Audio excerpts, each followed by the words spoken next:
right, welcome everybody to the Educator's Dilemma. This is a new podcast from AI Literacy Partners. My name is Mike Kentz. I have a background as an English teacher, writing teacher, and journalist, and I am here today with none other than James Bedford, creative writer, creative writing professor, AI and education trainer, and we are going to be talking about a pretty deep topic today. We're going to be talking about addiction and AI use. But James, before we get started, tell the folks a little bit about your background.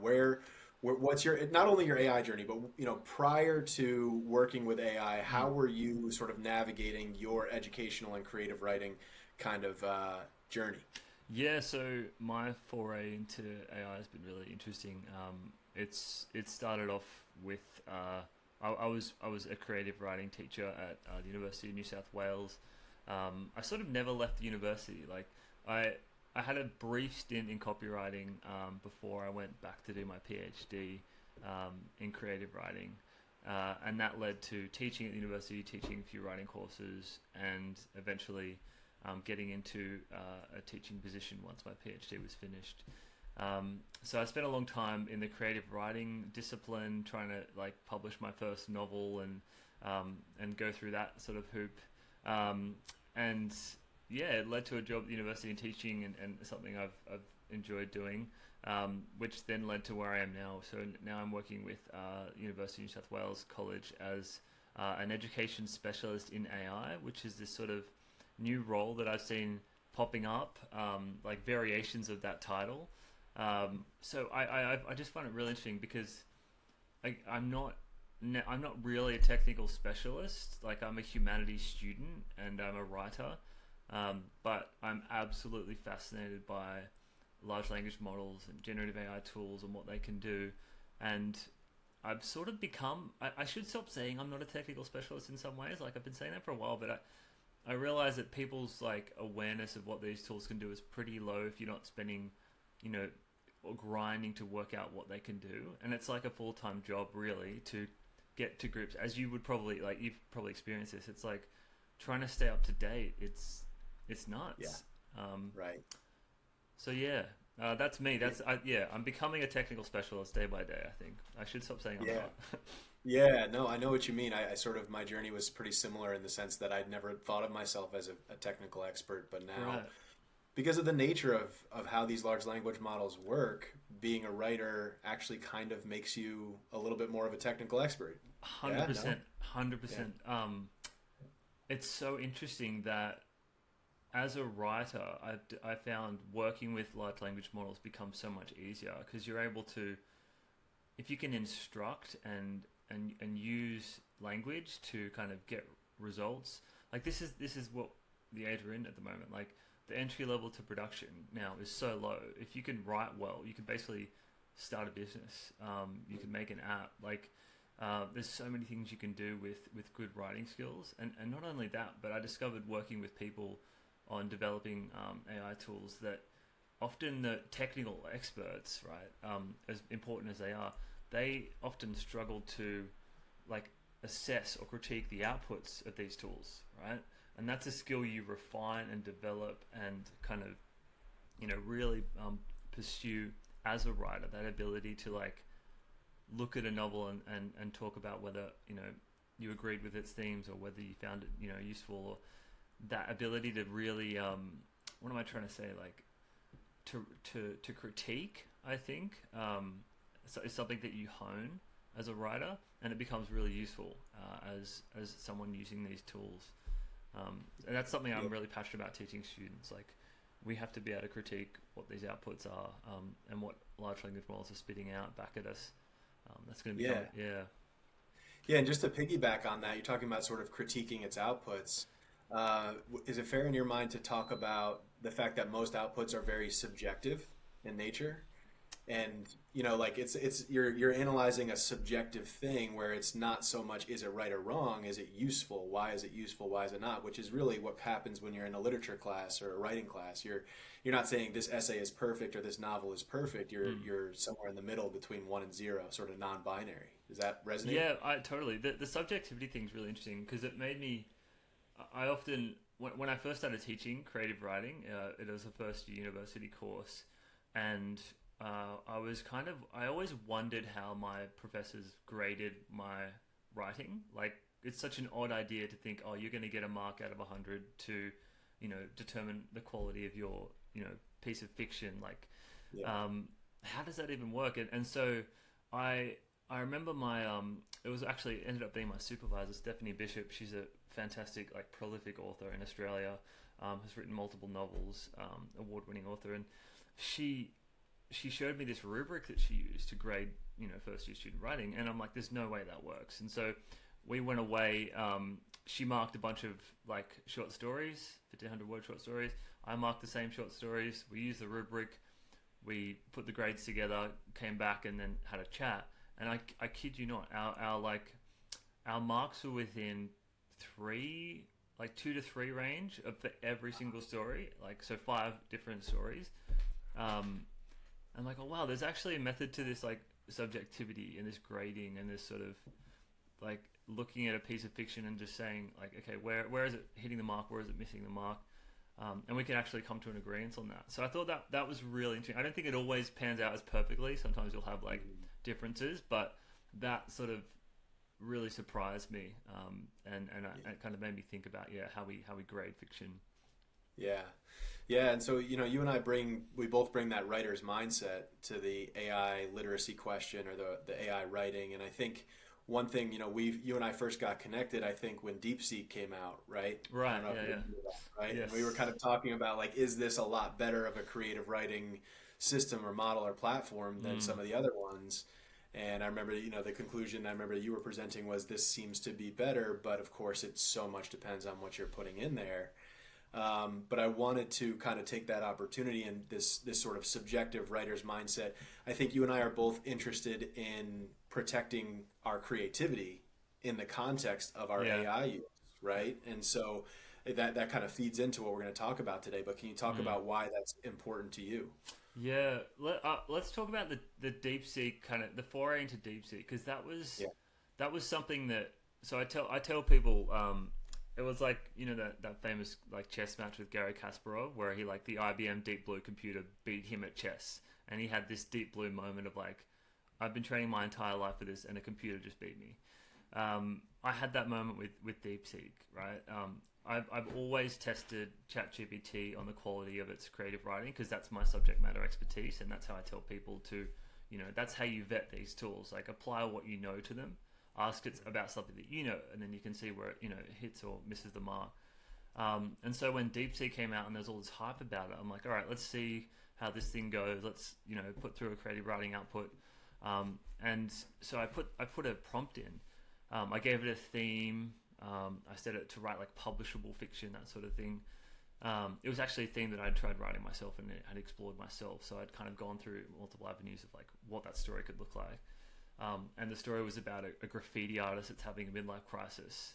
And this graffiti artist, they spend their days, like, erasing graffiti around the city as a job to make money. And they spend their nights, like, making graffiti as an art form. And it's sort of how I felt as a writer, trying to make money as a teacher, not being able to write and then erasing my work. And so I asked DeepSeek to write this story, and it just wrote this incredible story. I put it on Twitter and shared it with all my writing friends, and people were like, who wrote this? Like, this is really good. And I told them, it's DeepSeek. I didn't edit it. I didn't touch it. It was the one-shot prompt. And so now I've been spending time, like, well, not spending time, but I'll often just, if I have an idea for a story, and I don't know if this is a good or a bad thing, to be honest. Like, if I have an idea for a story, I'm interested to see how AI will navigate that story and what the output will be.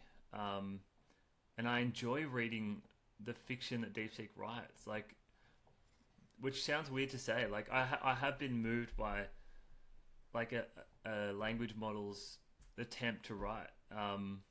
And so realizing that DeepSeek could write as good as me, that kind of, I wouldn't say it gave me an existential crisis, but it just gave me an awareness of, like, okay, so the quality is now, I would argue, it's publishable fiction that DeepSeek is producing. It's a little interesting with the latest model, actually. The update that they did recently, it's like R3, I think it is. Oh, by the way, when you're using this this prompt, it's you've got to have the reasoning switched on and the search switched on for some reason to get good quality fiction. I don't know why. Um, Probably because it's scouring the internet for good quality fiction. But the update just doesn't hit the mark as much with the fiction. So I have to use like a distilled version of DeepSeek, the previous version R1. So it's interesting with all these updates how the models change and how the quality of these outputs change. But yeah, that whole process just sort of it kind of it was a bit threatening to have AI write as good as like a good quality piece of fiction. And it kind of made me think about, well, what is the purpose of the writer? Cole Toynbee wrote about this recently. He said that the novel's more dead than it's ever been before. AI has just sort of basically killed it, which ruffled a lot of feathers. I don't know if I go that far, but I mean, it's a big question when AI can write as good as some of the best writers. Not better than, but I think it's up there. Right. And so what's interesting to me in the context of where I think we want to take this conversation is even with that, you're still embedding AI into your process. And I am too, right? And I have these existential crises as it pertains to writing, all other kinds of production. And I also am kind of trying to keep a log of what's happening to me, right? What's happening to my process, what's happening to my skill. Am I atrophying or eroding? And we also talked about thought this was an amazing idea that you had, and I want to talk about it, but you talked about doing no AI December. Is that right? Yeah. Yeah. And That was an interesting. is that similar, just real quick, is that similar? Do you have dry January in Australia? Yeah, You know, we have, 'cause that's a dry big thing July. We over call here. it dry July. Yeah. Dry July. Okay. Yeah. So we have dry January here. And so that's what it made me think of. And so you did no AI December. Walk us through that. Why, first of all, why did you feel like you needed to try that? So I've told this story multiple times in various settings, but I'll just tell it briefly again. But so no AI December came out of a train trip. So I was coming home from work. I had a long day of teaching. I was pretty jaded. And there was this woman on the train who lost her AirPods, in the side of her train seat, which is a nightmare to kind of retrieve if you've ever been in that situation. And so she's like frantically trying to get her AirPods out of the corner of the seat while the station that she's trying to get off is about to arrive. And there's a few people standing around her, trying to offer assistance. And so after a few years of using LLMs, pretty much every day, my first instinct in that moment was to ask ChatGPT, how do I get AirPods out of train seats? That was my go-to. That was my default. Yeah. And that's when Right. I realized I had become technologically reliant on this tool. Yeah. To the point that it was my first instinct to not even think for myself, but to ask ChatGPT. And obviously I could have thought of a solution to that problem myself. I could have, stopped and thought for 2 seconds, but it was knowing that I could cognitively offload that and just not have to think and sort of self-preserve for my family when I got home, not using my brain juice sort of thing. It was I'm going to offload this. But anyway, I decided not to offload it. I thought, I'm going to think of this myself. And I gave her a pen out of my bag and she forked out the AirPods, retrieved them. It was great. But what was crazy about that was when I got home, I asked AI, what would you have done? I asked ChatGPT, how would you have navigated this? And it's I would have used a pen and I would have used it to get it. And I was like, no way, it's crazy. So, so that realization that my brain was defaulting to AI as a sort of port of call, it just made me realize, how reliant I become. So I thought, let's see what happens when I take a break. Let's do no AI December. So myself and a co-founder, Sandro, we joined forces. A friend I met on Twitter. We created the website, and we had a bit of interest, people trying it out, and it was a really revealing month of just dry July, not having any AI, noticing what the differences were, what my habits were, how my processes changed, all these things that became known just by not using AI. So we're doing it again, bigger and better this year. I'll share some details later, but pretty interesting. I will be joining you. You're gonna join? You're gonna join? Yeah. Well, Well, I use it for Christmas gifts every year, so that's going to be a tough. That's a It's tough tough. month that you picked, right? Yeah, But yeah. that would probably happen no matter what month you picked, right? If you picked It's March or something, oh, mm. there's my puppy. Should have closed the door. Okay, so before we get into kind of what you noticed, Mm. I did want to point out and also ask a question. He's got a cone on his head. That's cool. So you did use the word reliant. Mm. And you said, I Yeah. noticed I'm becoming more reliant. And the thing that I notice is that every time people talk about the risk of defaulting too much to AI, Mm. we use the language of over reliance, we use the language of over dependence, Totally. Yep. and sometimes abuse, right? And just for context for the audience, we were going to have a former addiction therapist on with us today, Jessica Stansberry, who's going to kind of bring the more experienced um, expertise to this conversation, and we're going to bring her in as part two. But just as you and I, being people who use AI a lot, what's the line? And did you feel like, okay, maybe this isn't reliance, maybe I'm addicted, maybe there's such a thing as being addicted to AI? Yeah, I think I was. And the reason that I think I was because you know when ChatGPT shut down and everybody freaked out. That was a wake up call. Like, okay, this is becoming we're becoming reliant.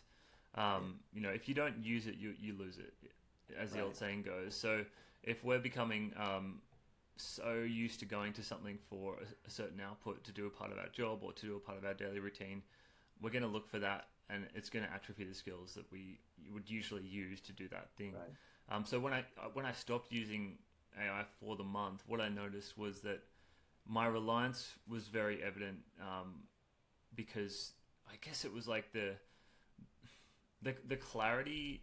I don't know if this speaks to like the reliance piece, but what I noticed was that without AI, I had to sort of resort to my own thinking, my own ideas, and that was a challenge because I knew how easy it was to just kind of go to the entire corpus of human knowledge within a little machine, that I could just draw from at any point. Um, and it was kind of interesting. I found like whenever I have an idea or something that I'm sort of curious about, my first sort of instinct is to ask ChatGPT about it or ask DeepSeek about it, and to see what it would come up with. And so Mm, not being able to do that was challenging. I didn't realize how much that actually pops up throughout my day, like yeah, that little sort of instinct to just ask ChatGPT or ask a DeepSeek what it thinks about this idea or what it knows about this idea. Um, and so abstaining from that, the first week was actually really difficult, especially in my job because I'm really interested in testing all AI tools, and so there are all these updates in December 2024, with like the new Chat GPT, and I was so like it was like FOMO of like not being yeah. able to test the latest model, um, Mhm. and so that was challenging. That was a whole new challenge. That sort of idea of not having access to the best tools. But the great thing about it all was, and I'm really looking forward to doing it this December again, was that it took me back to the page, like the pen and paper, and I just could not express enough how beautiful that was to just turn away from technology. I guess it's a form of technology, the pen and paper, but to turn away from like the internet or autocorrect or spelling grammatical squiggly lines under text. I didn't realize how noisy that whole space was. Like when you go to your computer, who's that novelist that like he like glues in his Ethernet cable to his laptop and like switches it and has like a brick laptop that doesn't access Wi-Fi. American novelist, I forget his name, but he cuts himself off to the internet when he writes, and I totally I understand would that. I would go to AI and ask, but based on the theme of the Yeah, podcast, I'm not. yeah. We'll find it later on, but I'm sure Yeah, ChatGPT yeah, knows. But just that process of having to write down some ideas first, whether it's creatively or just even for like research or preparing for a presentation or a meeting, just getting a pen and paper and just putting the laptop and phones aside and just sort of yeah, sitting down to think. It was almost like I hadn't done that in like the last 5 years. Like that's what it felt like. yeah, It yeah. might, and it may not have been an AI thing. It may have just been a technology thing, like an internet thing. But just the clarity that I got from just sitting still with a pen and paper and just writing, and not having recommendations or not having email notifications or whatever coming through, um, it was such a sort of quiet, poignant moment of like, okay, this is really important to do. Like, I need to Yeah. do this more. So Yeah. that was, yeah, one of the cool things about No AI for December. So, yeah. So as an educator, then, pivoting this to the educational implications, a lot of folks, and I tend to be one of the people that falls into this camp, feel like, students should not be using AI until they have expertise in a given topic, subject matter, whatever it may be. And that's kind of a way that I think it could ultimately be okay to bring it into the classroom. Does that dovetail with what you're talking about here? This idea that there has to be a quiet space either in the classroom or outside, Yeah, and then eventually you bring in AI? Do those that's things align? that's it. That does. I think because there's been talk about this idea of like no AI spaces or AI free zones, Mm, and I think that that's warranted. Like, um, I don't know how to articulate it, but there's something I discovered about the brain and creativity when it comes to brainstorming, and this is something that I just like learnt by trial and error. So when I so back in my days of copywriting, I did a school called Award School, and it's like this competitive environment where people like copywriters and art directors apply to this, very prestigious advertising school. And the idea is each week you get a brief. You get like show that Olympus cameras have the best cameras, or show that Nike shoes are the best shoes, and you've got to come up with an advertisement that matches that single-minded proposition. And the most creative, best ideas, and the best students at the end of this 1 year get into the top 10, and they get jobs in the industry, and they get sort of recognized. And what I noticed throughout this process was that whenever I like got a brief, whenever I Googled an idea first, like to see what others had done, hmm but for whatever reason, it lacked that sort of that creativity that would have eventuated had I stopped to think for myself, okay, what would a good idea look like, and then go on to Google and then looked at options. Just this really weird thing that I've noticed, and then I applied that to writing. Like whenever I've sat down to write something, and I go out and see what others have done first about that subject to then go back to my writing process, or even with research.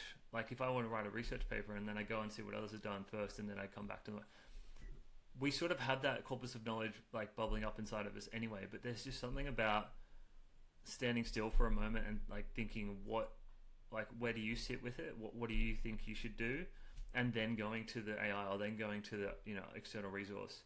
And I think that speaks to the connections that are formed when you sort of build from the ground up, right? Yeah. Those sort of foundations that you create. Just like, this is why I hate the idea of, well, I mean, there's certain contexts where it's appropriate, but like using AI to brainstorm, that's probably like not a good way to use it for certain reasons. Like if you're using it for creativity, I don't know if that's a good idea. But like I would use AI to brainstorm, to explain how to use a certain software, or to walk me through like Zapier workflows that I'm trying to build. Like, there's certain contexts where I think it's okay. But when it comes to creativity, originality, voice, I think it sort of speaks volumes to sort of pause for a minute and just ask yourself what you think. Do you know what I mean? Do you find a similar Yeah, route? yes, I was just going to reflect and resonate back with you because, and I think I mentioned this to you when one of the first times we talked, that right now I'm getting my MFA in creative writing, and I wrote a novel manuscript without AI during the MA, and now restarted the MFA.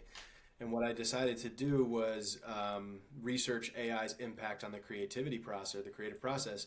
And so what I'm doing is I'm taking every chapter and I'm revising each chapter three different ways. Mm, Once without AI, once where I basically let AI do whatever it wants to do, and then another time where I kind of have my hands on the wheel real tight and I'm mm. directing AI as deeply as I can. And Oh wow, that's so it's interesting. yeah, and it's a lot of work, first of all. Yeah, yeah, you've got to But revise something three times, like in different ways. yeah, but I have to tell you, it's sort of a similar reflective set of data that I'm getting from it to your No AI December, right? It's subjective, but it's Yeah. ultimately experiential and autoethnographic in nature. Mm, But one of the things that I found, and I think this really connects back to what you said, is, and by the way, I'm shuffling the order. So first chapter I did where, I do it without AI first and then bring AI in. And then the Mm, second chapter I started with AI. And mm. what I found was when I revised with AI first, it left an imprint on my brain Yes, right. Yep, that I couldn't unwind, yep, So yep. then I got to the point of, okay, now I'm in session three where I'm going to revise the chapter on my own. And all I Mm. could see was what AI had done. And it was like, Wow, yeah. how do I get this away? That's so interesting. It does leave an imprint. It's very hard to Yeah. unsee its suggestions, even if they're Yes. bad. And they're often Yes. presented in a way that it's you can imagine being a student that hasn't developed that taste, that ability to sort of like, pick through good and bad feedback, like identifying when it's missing the mark or not. That's going to be really challenging. I even struggle sometimes because it's so convincing, Yes. and it's so hard to unsee. So and that's what I mean. It is something to do with that imprint of like it sort of taking charge of your own idea, and as a result, it sort of filters out you more and more, like your voice, Yeah. your imprint, your originality. It's sort of all the things that we, as writers, voice is so important. Like it Right. distinguishes the sort of the top writers from the writers that are really struggling. Like it's that ability to have an authentic, human, like original voice that Yeah. stands out from everyone else. AI could potentially dilute that, if we're not careful, I think. Yeah. And so the ironic thing is you and I are both talking about these risks and dangers, and we're also Yeah, heavy AI users, yeah, And I guess to get back to this question of, reliance versus addiction, or, what is the difference between those two things? And I kind of wonder, I think about this a lot. I feel like, why are we culturally reluctant to use the word addiction when we mm, talk about AI? And I understand that there's sort of a scientific approach to addiction that is different from just saying, oh, I notice that I'm overly reliant. And so, one of the questions that I wanted to ask you, and I'm going to ask Jessica as well, is, what is the line? At what point do you go, okay, this actually is addiction? But at the same time, there's no doubt there's a seductive quality to it, mm, the systems themselves. And I kind of am interested in defining, what is it, if I am addicted, what is it that I'm addicted to? Is it that's a good question. speed? Is it sophistication? Is it is it the Mm, creativity? I don't know. I can't really mm, figure out, why am I so reliant on this? What part of my brain is it sort of lighting up that makes me want to come mm. back? That's a good question. Damn. Yeah. What is addictive about AI? Like, and I guess ChatGPT, language models. Um, it's funny how that's become synonymous with AI, but Right, right. I, I don't know. I think it's that instant access to like the entire corpus of human knowledge. Yeah. It's so invigorating. Like the idea that you could just now, instead of having to look through Google search and hope to come across the sort of thing that you're looking for, you just type it in and there it is. Right. Um, that's incredible. Yeah. And very addictive. And I've noticed even now with ChatGPT, they've tried to make it even more addictive. It's interesting we don't use this language very often because you're right. With like the suggestions at the bottom of messages to kind of keep going, keep the conversation happening. Would you like me to do this? Would you like to explore this? So the sort of like Starship Trooper suggestions that happen at the end. It's interesting. Like they're trying. I think the addiction has gone into manufacturing the tool they've created. Just like we saw with social media, these tools are designed to keep us hooked and looking at the screens and flicking through, the reels. So it's no like it hasn't happened by accident that we feel Right. this way. Um, but yeah, that's a really interesting kind of question. Like, why is it addictive? You Yeah. know? Because it's sort of it would be a different type of addiction than what we have to social media. I would think, Yeah. right? Because It. social media is much more entertaining, Mm, and this is much more about, what is it, mm, again, is it about productivity, is it about speed? I like what you said about, I have access to the entire corpus of human knowledge, mm. but for what purpose? Because my purpose when I access that entire corpus could be one of, I don't know, 10, 15 different categories.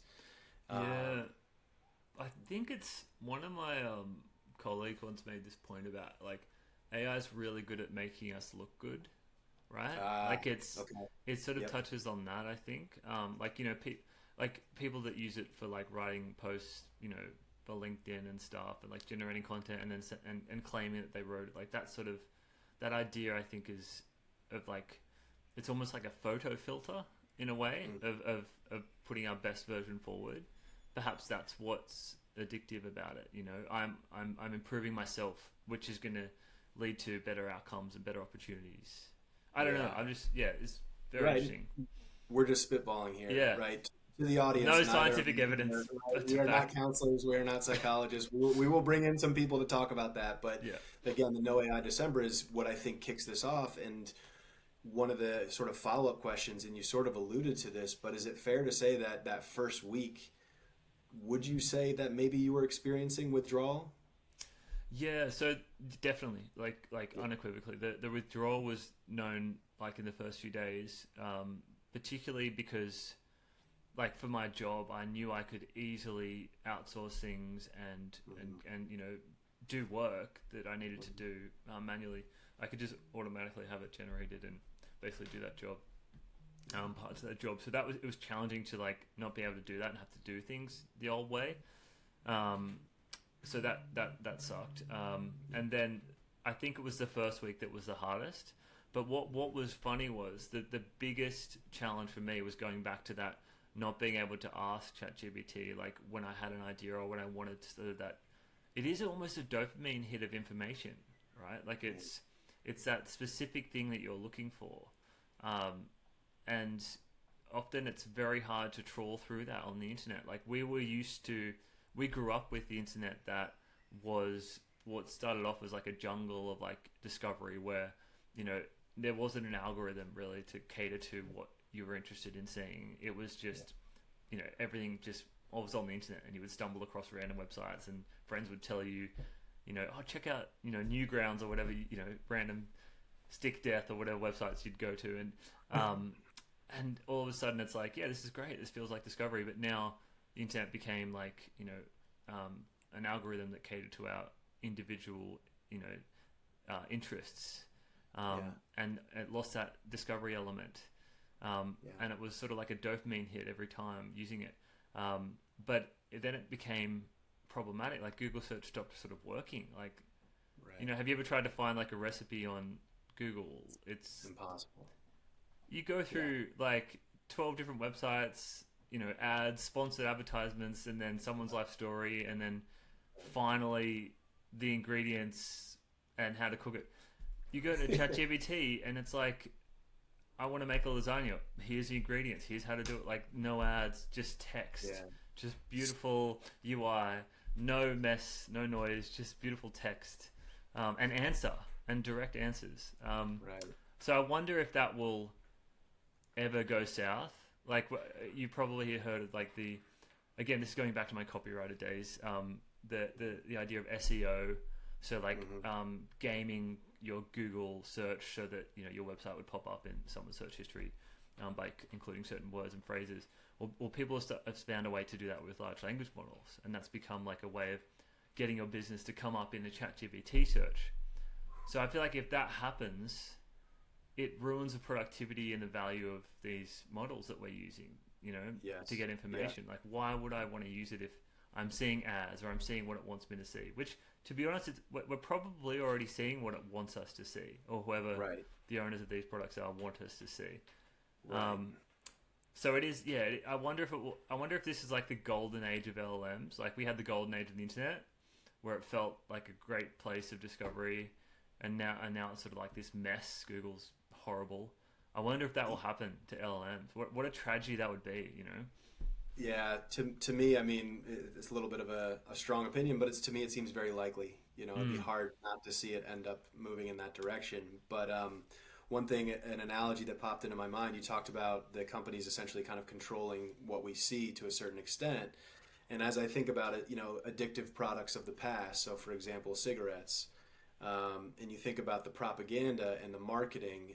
You mm, know, I'll speak to the American version of it in the 50s and the 60s and the 70s, where every movie studio was paid tons of money to make sure that their actors were smoking in every film all the mm, time. And, you know, in the 50s, it was marketed as something that was healthy. And so, what's interesting to me if we are thinking of AI as an addictive substance, which again, we don't know yet, right? But it seems like it could be.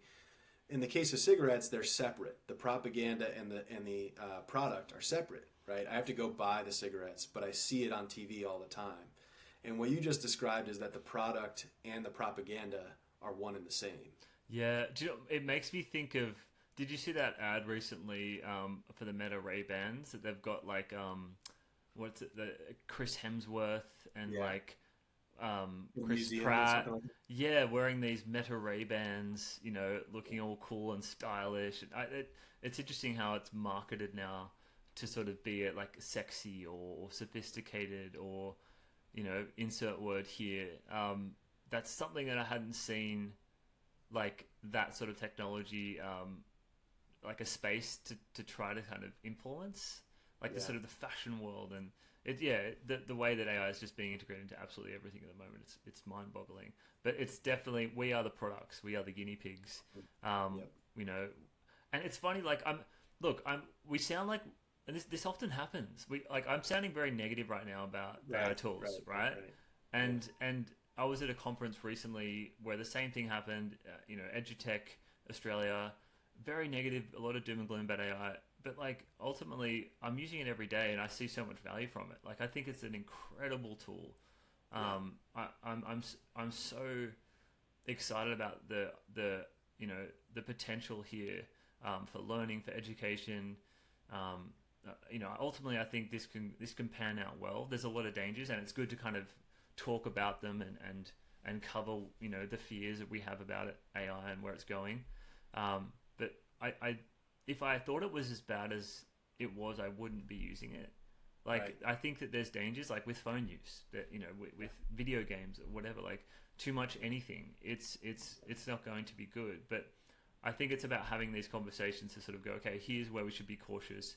You know, maybe you know have a break every month or have a break you know in December or find where you're becoming addicted to it and you know avoid accordingly. But yeah, I just wanted to put that out there. I'm a big fan of large language models. I think they're amazing. So Yeah. No, I'm with you as well, and I almost always sort of veer into the hyper negative territory, and I think it'd be interesting to have a separate conversation about why that happens, you know.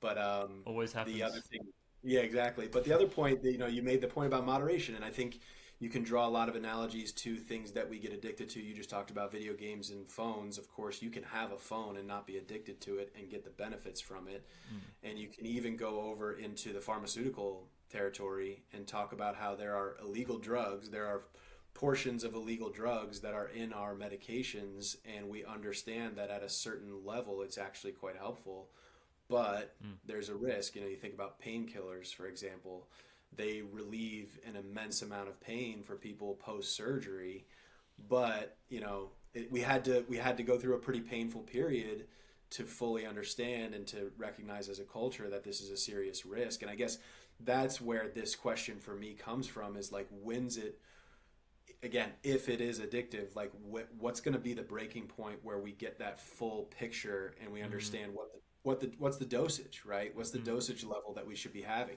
Do we need to take a month off every year? Do we need to take a day off every week? mm. How do you do that? Yeah, I wonder when the penny will drop. Like what it will take for us to realize maybe a pause is necessary or Yeah, you know we should limit our intake of it like yeah, because like I said at the moment we just don't know what the long-term effects are going to be. yeah, We don't know how reliant we're going to become, yeah. what the impacts to our mental health you know might be as a result of using these tools on a daily basis. So in that vein, let's talk moderation.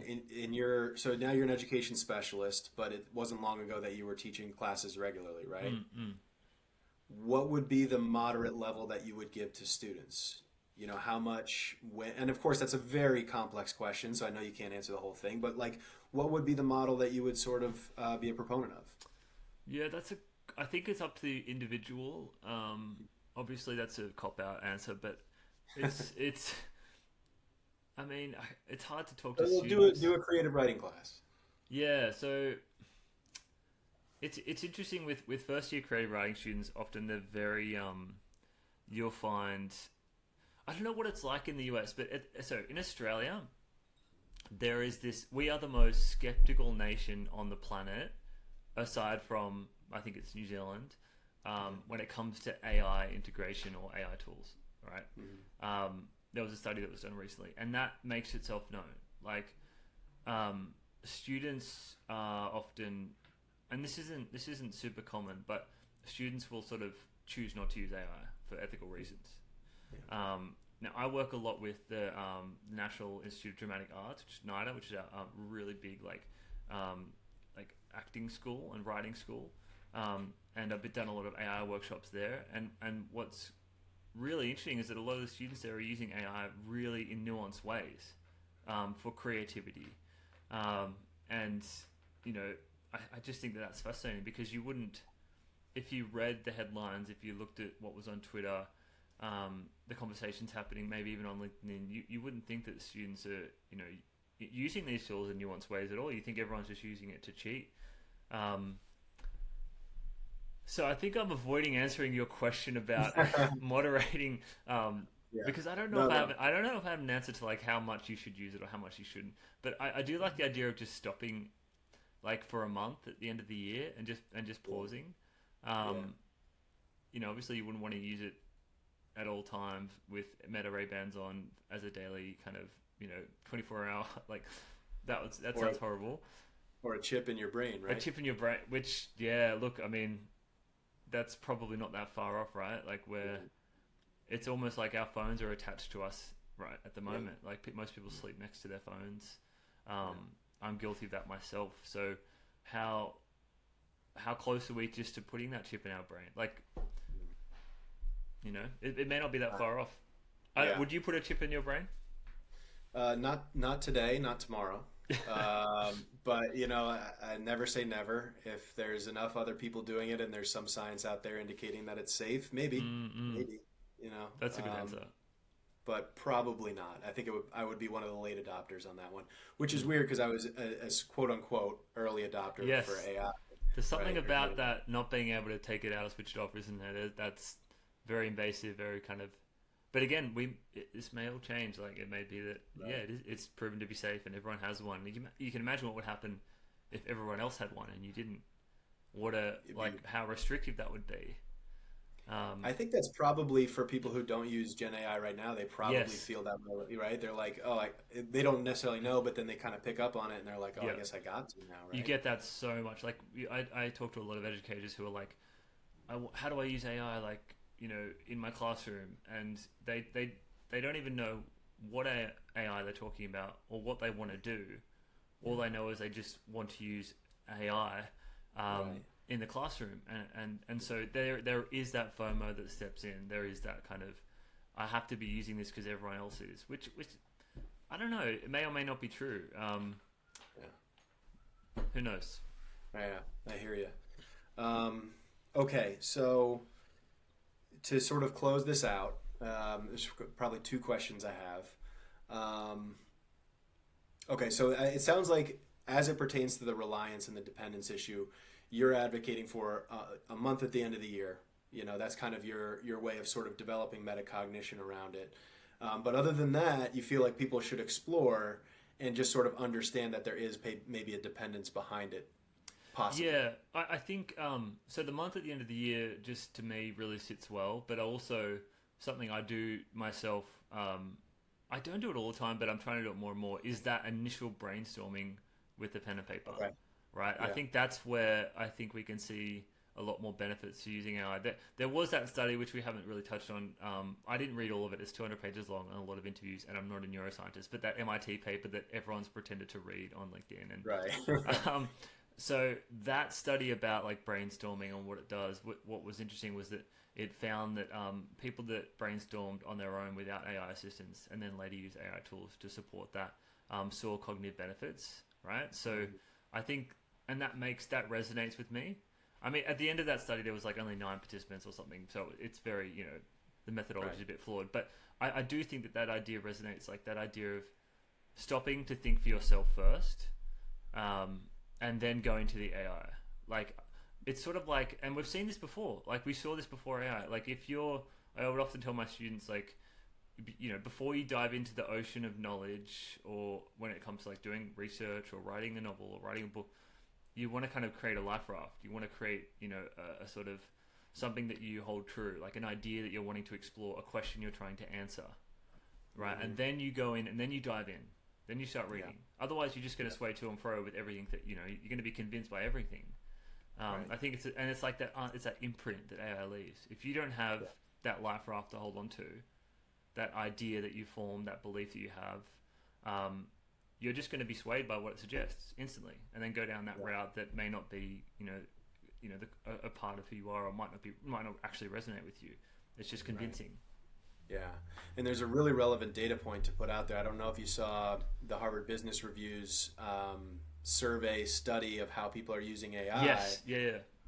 But the big trend, and you could sort of feel it coming. I don't know about you, but you could see it happening over the last year, where this thought partner thing was kind of entering the cultural zeitgeist. It was all over social media, and lo and behold, that's the main use case now, is using it as like a life, organization partner, thought partner.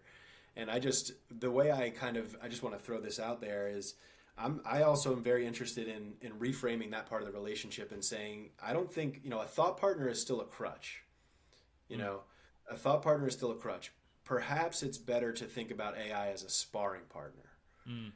In other words, it's a partner. We're going back and forth, but now I'm actually thinking about myself, like I'm testing my skill against it, rather than I'm using it, which goes to the dependence and reliance point. Because if I think of myself as sparring with Gen AI, most of the times that I use it, maybe not every time, but a lot of the times, I'm probably not going to be, you're not going to get addicted to sparring, because it's hard, right? It takes a lot of mental, intellectual energy to try to keep up with the system itself. And so that's a way where I love your idea of like, don't brainstorm with it that much, make sure you have your idea. And then the second part for me is, when you do go in, don't look at this as a crutch. You got to look at it as maybe a test instead. Yeah, I think it's an interesting idea that I've been wrestling with, like between using AI to sort of create friction and learning, which I think holds water. But there's also like using AI Socratically to kind of